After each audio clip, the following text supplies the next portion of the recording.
Bonjour à tous, je suis Dr Matala. Dans cette présentation, nous allons voir ensemble l'importance des banques semences, notamment dans la sécurité sémencière alimentaire et agrobiodiversité. Tout d'abord, en commençant par une introduction. Donc, une banque semence est une méthode d'urgence pour la conservation des plantes pour un but bien particulier.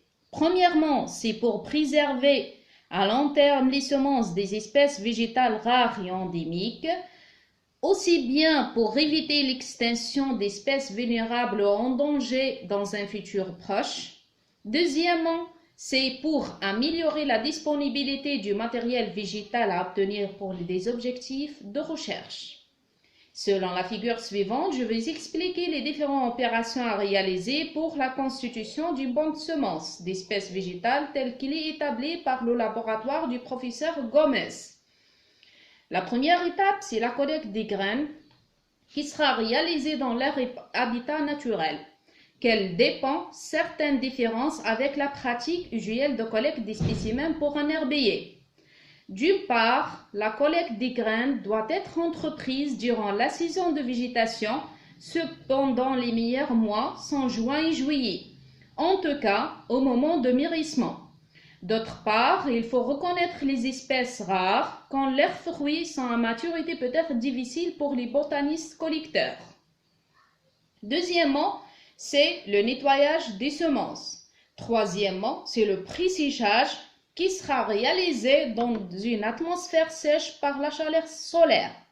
Quatrièmement, c'est le stockage des échantillons dans des capsules de verre.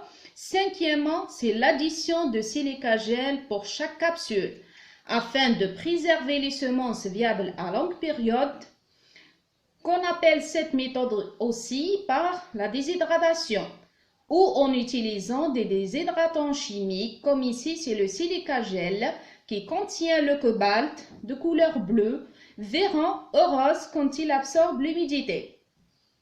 On passe maintenant par la cinquième étape, plutôt la sixième étape, c'est la saturation de l'air en dioxyde de carbone.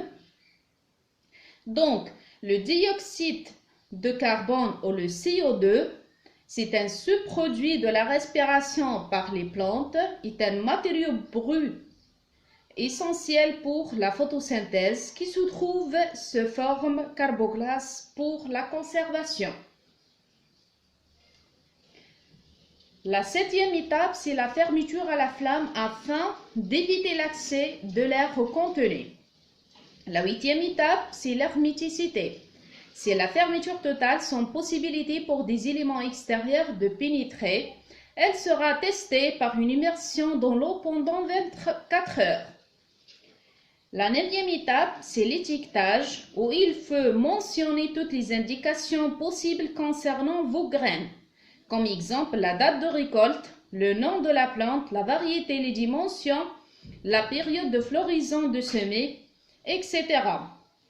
Ensuite, l'entreposage en chambre froide à moins 5 degrés Celsius. Mais avant ça, il faut étudier la germination et la dormance afin la distribution pour des recherches. Dans l'étude de la germination, un test de germination permet de connaître la faculté germinative ou qu'on appelle aussi le taux de germination d'un lot de semences. Il est important de connaître ce taux pour plusieurs raisons. Par exemple, c'est pour contrôler l'efficacité de ses propres méthodes de récolte, d'extraction et de stockage de semences. Comme montre la figure suivante, les semences sont mises en germination dans du sable humide où la profondeur sera adaptée en fonction d'un diamètre des graines, généralement de 2 à 3 fois à son diamètre. Ensuite, il faut placer le contenant dans un environnement chaud et humide, le plus souvent à l'obscurité avec un couvercle transparent pour garder l'humidité. La germination est fortement affectée par la dormance. Donc, on parle de dormance des graines pour les graines qui ne peuvent germer immédiatement après leur semée.